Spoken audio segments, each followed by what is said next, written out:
banyakkan dengar kisah-kisah mahabbah para sahabat radhiyallahu anhum ajma'in. Banyakkan dengarkan kisah-kisah para awliya dan salihin pada mahabbah mereka. Duduk, lihat, experience. Kita kena ada pengalaman duduk dengan orang yang ada mahabbah yang kuat di dalam agama Allah dan juga pada Rasulullah sallallahu alaihi wasallam. Lain rasanya, tak sama. Sallallahu ala Muhammad, sallallahu ala Muhammad, sallallahu ala Muhammad, sallallahu ala Muhammad. Bismillahirrahmanirrahim. Alhamdulillahi rabbil alamin. Allahumma salli wa sallim ala sayyidina Muhammadin wa ala ali sayyidina Muhammad. Alhamdulillah, syukur kepada Allah Subhanahu wa taala yang mana telah memberikan kita banyak peluang, dan khususnya pada malam ini, malam yang kedua daripada bulan Muharram ataupun hari pertama daripada bulan Muharram, untuk kita sama-sama duduk mendendangkan kasih kita khususnya kepada baginda Rasulullah sallallahu alaihi wasallam. Semua orang yang hadir pada hari ini, yang ada dekat sini ataupun yang telah beredar sebentar tadi, semua datang atas satu maksud, satu qasad, satu tujuan. Sama-sama nak menghadirkan kasih sayang kepada baginda Rasulullah sallallahu alaihi wasallam. Kalaulah bukan kerana Rasulullah, tak ada kita pada hari ini. Tak ada kita duduk macam ini dengan penuh beradab, dengan begitu panjang sekali. Kita mula bacaan qasidah burda daripada pukul 6 suku. Sekarang dah sampai nak pukul 10, masih duduk lagi 4 jam. Boleh? Kalau bukan majlis, kalau bukan majlis qasidah, bukan majlis mahabbah, boleh duduk diam-diam 4 jam, tak bergerak. Tak boleh. Susah. Tetapi mahabbah memudahkannya. Apa dia mahabbah? Kasih sayang kepada baginda Rasulullah sallallahu alaihi wasallam memulakannya begitulah. Para ulama kita khususnya daripada Hadramaut yang digelar mereka sebagai para habaib dan juga masyayikh tersebar sekalian alam. Apa yang mereka sebarkan selalu adalah mahabbah, kasih sayang. Kalau orang buat salah, mereka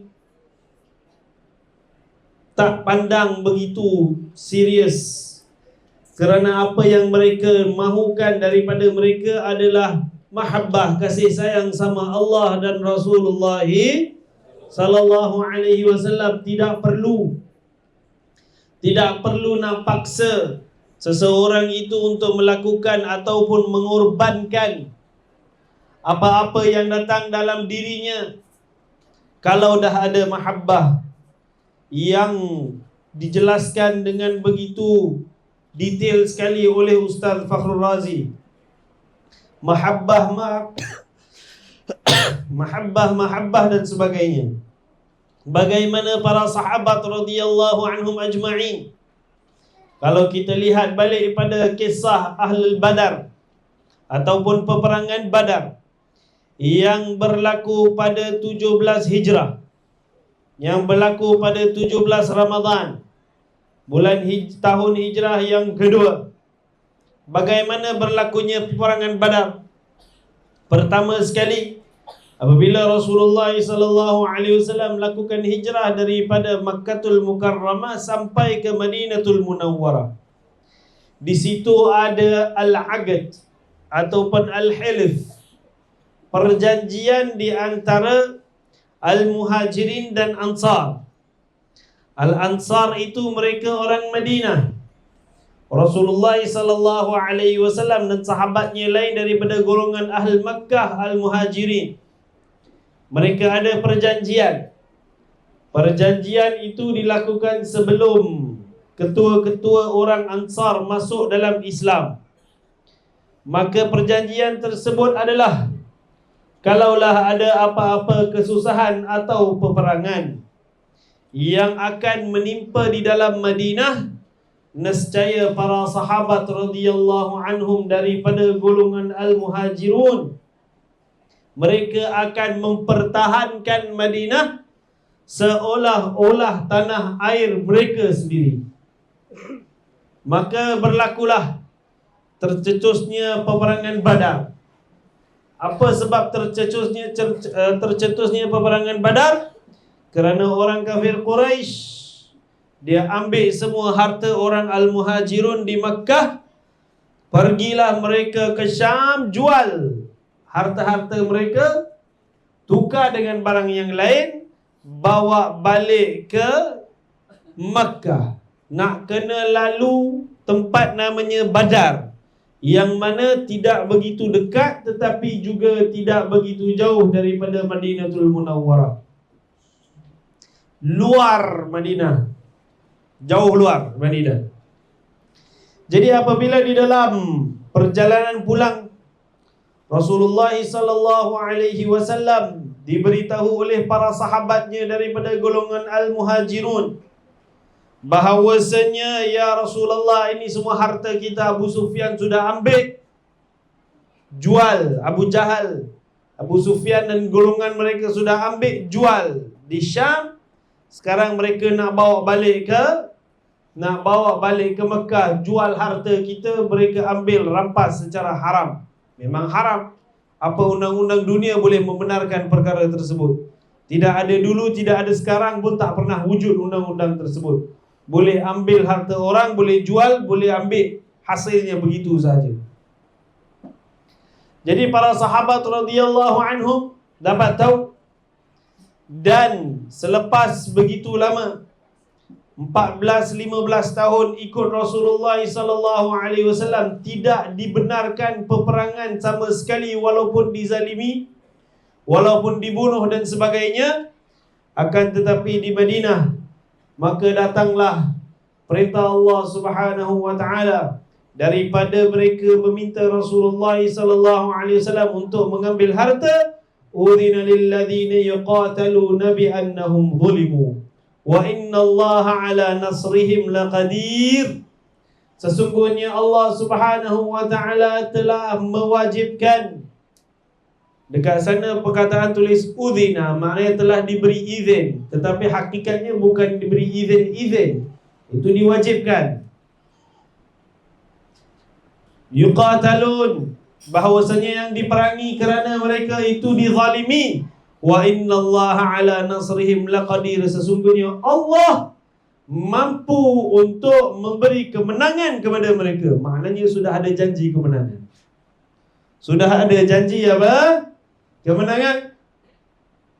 Rasulullah sallallahu alaihi wasallam sedemikian. Sebelum setiap peperangan dah tahu apa akibat peperangan tersebut. Menunjukkan siapa yang sadiq, yang benar bersama-sama dengan baginda Rasulullah, atau siapa-siapa yang munafik. Orang munafik ni pada yang pertama dia ragu-ragu. Pada yang kedua, peperangan Uhud, sudah ada khabar-khabar bahawasanya orang Islam akan ditimpa beberapa musibah. Dia orang tarik diri terus awal-awal. Selepas itu peperangan yang ketiga macam mana? Orang munafik takut belaka. Kenapa?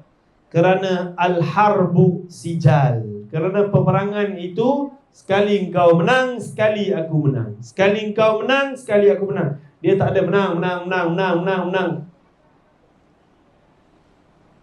Dia mesti ada dia punya apa? Pergi balik. Jadi orang munafik selalu takut.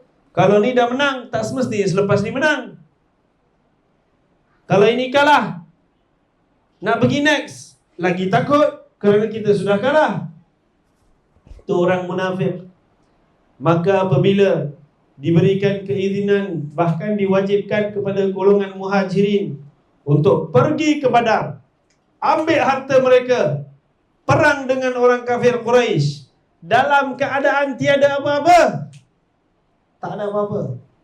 Mereka ada Allah dan Rasulullah sallallahu alaihi wasallam. Takut pergi perang? Tak takut pergi perang. Pergi. Senjata mereka semua simpan dalam hati. Pergi. Allah hantarkan mula-mula 1000 malaikat, lepas tu 3000 malaikat, lepas tu 5000 malaikat tolong mereka. Sebelum peperangan kasih tidur nyaman. Sebelum peperangan, tahu tak apa peperangan? Maknanya persediaan untuk mati, boleh tidur. Itu nikmat ke bukan nikmat? Itu nikmat. Orang kafir Quraisy cuba minum arak, cuba apa, cuba lakukan nak lupakan supaya tak takut. Maka apabila setelah berjalan-jalan dapat peperangan Badar, Rasulullah SAW dan sahabat dulu dapat pergi air. Yang penting kita ke hadapan bahagian air, supaya air itu sendiri akan menjadi benteng bagi kita. Pergi. Rasulullah bincang dengan ketua golongan Aus dan Khazraj. Daripada golongan Ansar, sekarang ni macam mana? Adakah kamu nak bersama-sama dengan kami? Rasulullah tanya, pasal ini peperangan bukan di dalam Madinatul Munawwarah. Ini peperangan luar Madinatul Munawwarah. Sa'ad bin Mu'adh dia kata, ya Rasulullah, ada pula sebelum kami masuk Islam, kami melakukan perjanjian pada awalnya hanya akan mempertahankan kau dan sahabat kau semuanya di dalam Madinah sahaja. Ada pula sekarang ya Rasulullah, engkau dah masuk dalam hati. Mana engkau pergi, kami pun pergi. Ini mahabbah punya cerita. Ini mahabbah punya cerita. Mana engkau pergi, kami pun pergi. Tak payah nak janji lagi, tak payah nak cakap, tak payah persetujuan. Itu kesanggupan yang boleh dilakukan oleh hati apabila adanya apa? Cinta. Maka berlakulah peperangan Badar. Sekejap dengan begitu mudah menang.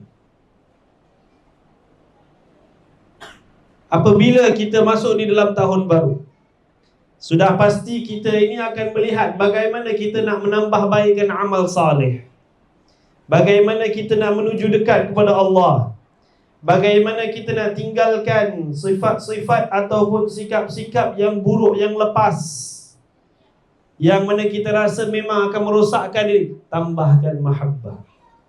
Tambahkan apa? Mahabbah. Banyakkan dengar kisah-kisah mahabbah para sahabat radhiyallahu anhum ajma'in. Banyakkan dengarkan kisah-kisah para awliya dan salihin pada mahabbah mereka. Duduk, lihat, experience. Kita kena ada pengalaman duduk dengan orang yang ada mahabbah yang kuat di dalam agama Allah dan juga pada Rasulullah sallallahu alaihi wasallam. Lain rasanya, tak sama. Lain rasanya duduk dengan orang yang ada mahabbah, kesanggupan pengorbanan dan juga kesungguhan untuk melakukan sesuatu perkara dan segala perkara. Apa yang dia nak matikan di dalam hidup dia, apa yang dalam keadaan dia nak mati nanti pada akhir hayatnya, apa yang dia nak lakukan kepada ahli keluarga dan sebagainya, itu semua atas dasar mahabbah. Dia akan ubah segala perkara dalam hidup tanpa kesusahan, dengan penuh nikmat. Apabila kita lakukan sesuatu dengan penuh, nampak daripada luar macam susah, macam sakit, macam penat, macam pening, tapi itu sebenarnya nikmat kerana dilakukan dengan apa? Mahabbah. Rasulullah SAW begitulah kehidupannya dengan Allah. Para sahabat radhiyallahu anhum dengan relanya, tanpa fikir dua kali, akan terus mempertahankan baginda Rasulullah daripada kesakitan ataupun keburukan atas dasar apa? Mahabbah. Bagaimana Sayyidina Abu Bakar Siddiq radhiyallahu anhu, bagaimana Sayyidina Abu Bakar Siddiq radhiyallahu anhu apabila mereka nak pukul Rasulullah SAW di sebelah Kaabah, dia yang masuk, dia tahan, dia dipukul sampai pingsan, dibawa balik pingsan dekat rumah dia, mak bapak dia jaga sekejap. First kali dia bangun, dia kata apa? Bagaimana Rasulullah sallallahu alaihi. First kali dia sedar bagaimana Rasulullah sallallahu alaihi wasallam. Lebih penting Rasulullah daripada kehidupannya sendiri. Lebih penting Rasulullah daripada ibu bapa ataupun anak ataupun isterinya. Tetapi Sayyidina Abu Bakar lain keluarga dia. Bukan dia seorang yang mahabbahkan Rasulullah. Seluruh keluarga mahabbahkan baginda Rasulullah sallallahu alaihi wasallam. Semua tumpuan ahli keluarga dia bagaimana nak jaga Rasulullah. Anaknya Asma mengandung bila bawa makan pergi kepada Rasulullah sallallahu alaihi wasallam apabila Rasulullah sallallahu alaihi wasallam sembunyi di Gua Tur. Jauh, bukan dekat, berjalan. Dalam keadaan mengandung pada waktu syarat mengandung danah lahir dah. Pada bulan ke-9. Bawa makan untuk abahnya dan juga Rasulullah sallallahu alaihi wasallam. Konon-konon pergi apa? Kambing, mengembala kambing. Ini semua atas dasar mahabbah. Bagaimana juga yang daripada keturunan para habaib ini, Sayyidina Muhajir ilallah Ahmad bin Isa, yang mana hidup dia sangatlah selesa di negeri Iraq. Pindah ke Hadramaut, negeri kering kontang. Kering kontang dari segi zahir, tetapi dari segi batin penuh dengan rauhani. Bahkan sampai hari ini, siapalah yang boleh duduk ke Hadramaut tu? Tu orang yang, kalau daripada Malaysia ni, kita ni, siapalah yang boleh duduk ke Hadramaut? Itu orang ada mahabbah saja sanggup duduk kat sana. Dengan keringnya, dengan apanya, dengan makan tak adanya, dengan apa? Elektrisiti mati-matinya lebih 12 jam, dengan wifi, internet semua. Lupakanlah wifi. WhatsApp satu tik pun dah gembira. Itu Hadramaut. Pergi juga. Kenapa pergi? Kerana mahabbah. Kerana apa? Mahabbah kepada Allah dan Rasulullah sallallahu alaihi wasallam. Itulah sebab kita pergi ke sana, belajar, duduk, ziarah, mustaq, rindu. Padahal nak kirakan keselesaan duniawi tak ada. Tetapi sebenarnya keselesaan itu terletak pada apa yang kita sayang. Apabila sayang Allah, apabila sayang Rasulullah sallallahu alaihi wasallam, sampai ke Hadramaut, Masya Allah, senangnya hati. Senangnya apa? Hati. Itu mahabbah. Itu kisah apa? Mahabbah. Bagaimana dia datang Hadramaut dengan penuh susah, dengan dia korbankan harta. Dia buat duit dekat Iraq. Buat apa pergi ke Hadramaut? Pindah randah setiap tempat, tinggalkan satu-satu anak dia. Korbankan hartanya daripada satu tempat ke satu tempat. Berdakwah dengan ilmu dan juga amal dan juga infak harta dia, belanja begitu banyak. Itu kerana mahabbahnya kepada Rasulullah sallallahu alaihi wasallam. Susah, berat, tetapi bila ada mahabbah, benda tu jadi sanggup aku lalui. Demi memelihara zuriat aku daripada difitnah dengan kerosakan dunia, letak mereka di Hadramaut. Allah pelihara sampai hari ini. Sampai hari ini Allah pelihara mereka. Dan kita, wahai manusia yang bukan Arab ini, yang ajam ini, terus dapat berkat daripada para ulama habaib Hadramaut, yang mana diasaskan pengorbanan oleh satu manusia ini, namanya Sayyidina Muhajir Ahmad bin Isa Al-Muhajir ilallah. Sampai hari ini namakan salah satu keturunan yang ada keberkatan seperti keturunan ini dalam dunia. Alal itlaq tak ada. Bagaimana kesan dakwah mereka masuk setiap pelusuk dunia. Ini bukan perkara biasa. Ini satu perkara yang perlu kita fikir dan hayati. Ajaib. Manhaj lebih daripada 1000 tahun. Benda yang sama juga disampaikan. Jauhi dunia, jauhi kejar kuasa, jauhi kejar dunia. Hendaklah sama-sama mahabbah satu sama lain. Letakkan Allah dan Rasul di depan mata. Sanggup korbankan apa saja. Inilah mesej mereka sampai hari ini. Sampai hari ini begitu juga. Tak berubah. Ada satu golongan manusia yang boleh bawa pendekatan ni? Cari. Adakah satu thaqafah, civilization mampu untuk membawa pendekatan ini? Cari, bawa mari. Tak ada. Semuanya berubah. Kita tengok sistem kita punya negara sendiri bagaimana berubah.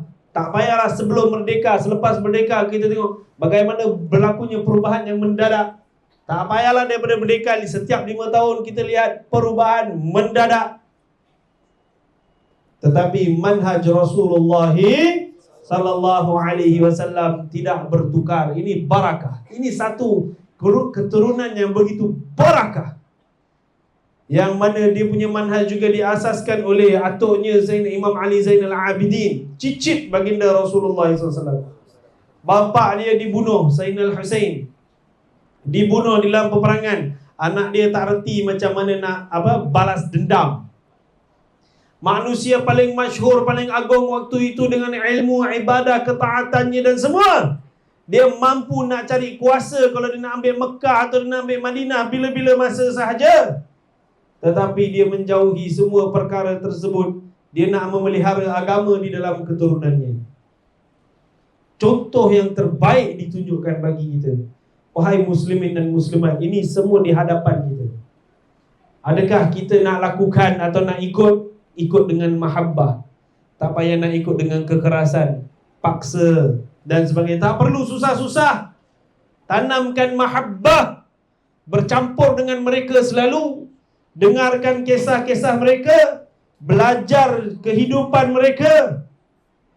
Itu cara yang terbaik. Tak payahlah kita nak lihat orang, aku lebih baik daripada dia kerana aku buat ini, dia tak buat itu.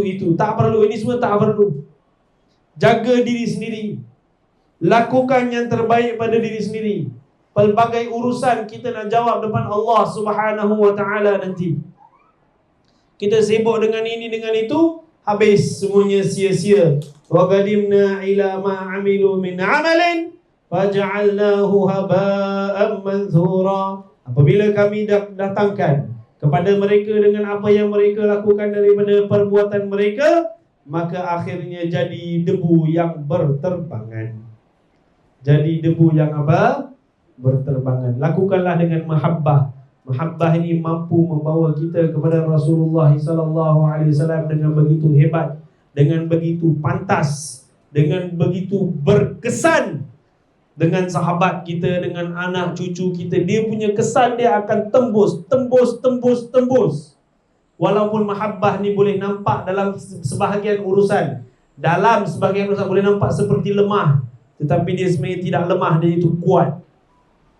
Maka kita minta Allah Subhanahu wa ta'ala menanamkan mahabbah di dalam hati kita semua, insya-Allah. Amin.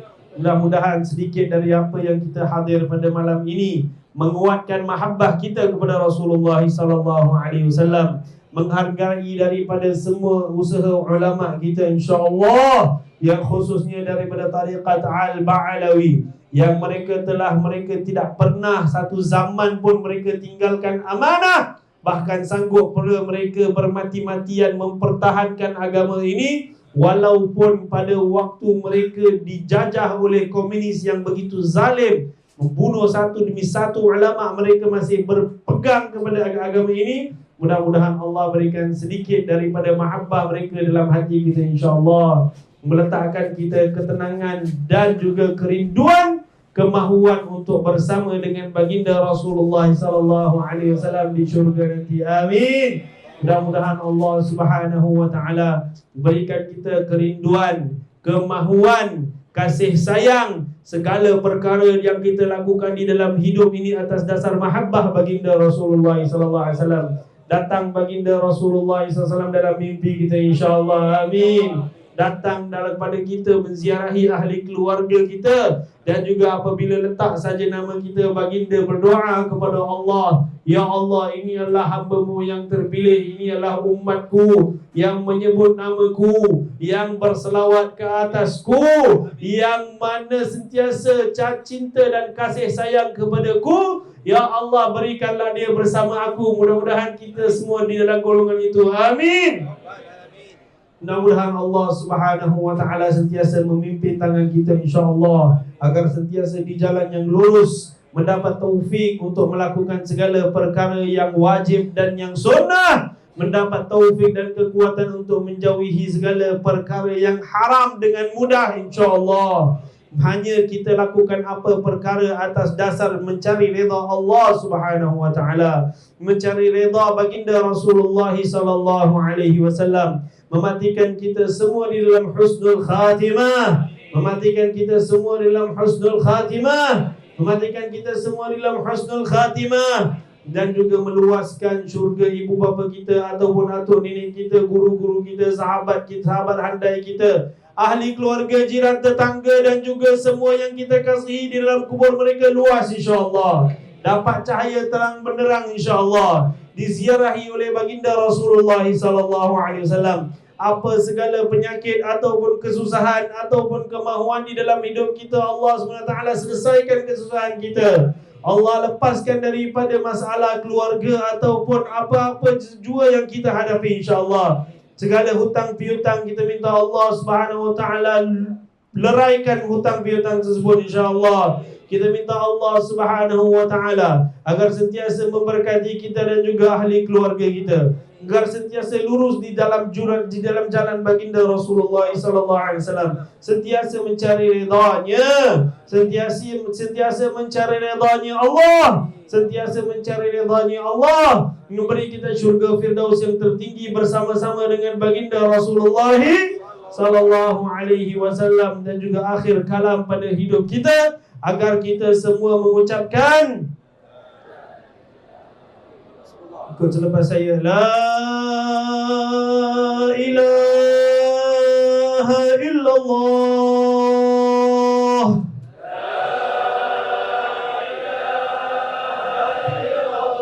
la ilaha illallah,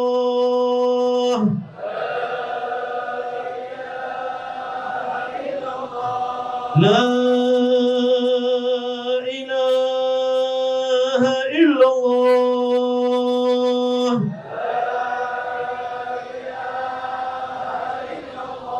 Muhammadur Rasulullah